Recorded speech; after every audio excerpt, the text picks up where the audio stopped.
Hello everyone, this is Login Giants and welcome back to another video. Today in this video I'll show you the step-by-step process on how to download Discord on PC. So let's get straight into the video. First of all, open any browser. In the search bar, search for download Discord for PC. Click on the very first link. You'll be landing on the page where you can download this application.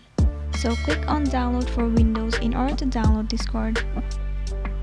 It is in the process of downloading. You need to wait for a while.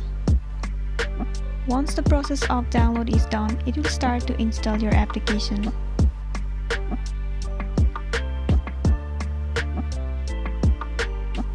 There you go, your application Discord has been downloaded successfully on your PC. Now you can just log into your account and use this application.